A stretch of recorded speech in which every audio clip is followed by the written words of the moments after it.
Oh, man, I had an exciting morning. So, I have a Patreon account for Tapas Topics and Sarah Got Game, my gaming channel, and I only make like maybe $200 a month, and that's for 30, 40 hours of video recording, editing, social media posts, all this other stuff.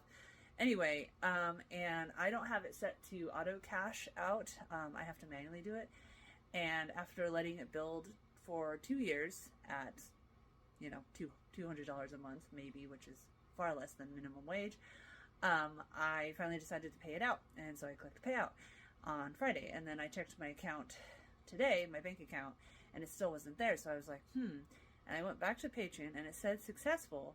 But then I looked at the last two numbers on the account and I went, fuck, that's the closed account, because I used to have two bank accounts, two checking accounts through our bank. One was just me, and then later on I opened one with my dad, because he doesn't know how to use computers or anything like that.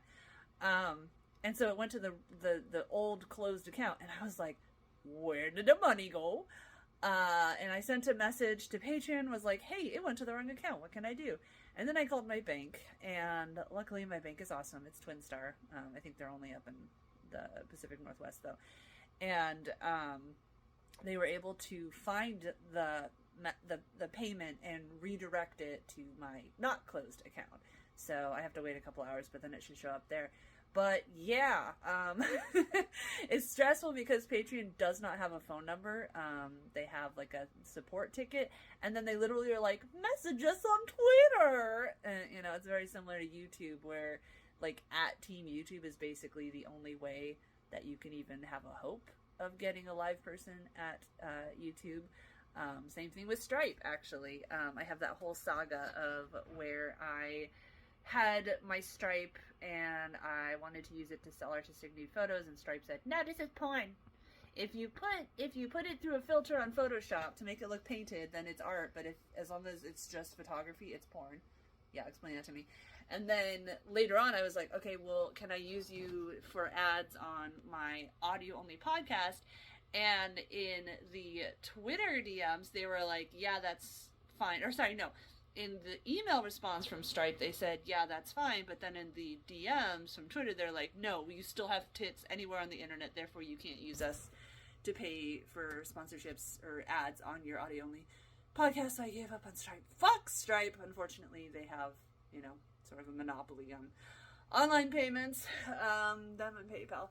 Anyway, so through the bank, I was able to redirect it. But yeah, Patreon is literally like at us on Twitter.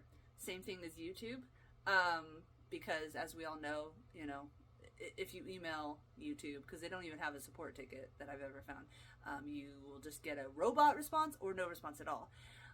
And since I quit Twitter, because it's a fucking piece of shit dumpster fire, now there's basically no way to reach out to a live person at YouTube, and we'll see how the ticket response goes with Patreon.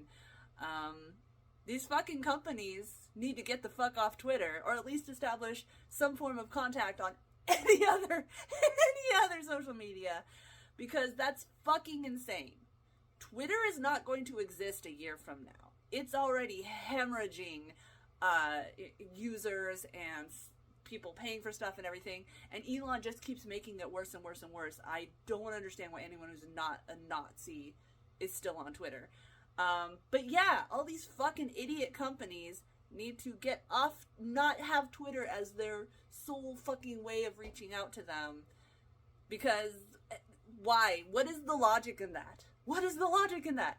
Use fucking email if you have to, but Twitter should not be your only option for even trying to reach customer support. Jesus Christ.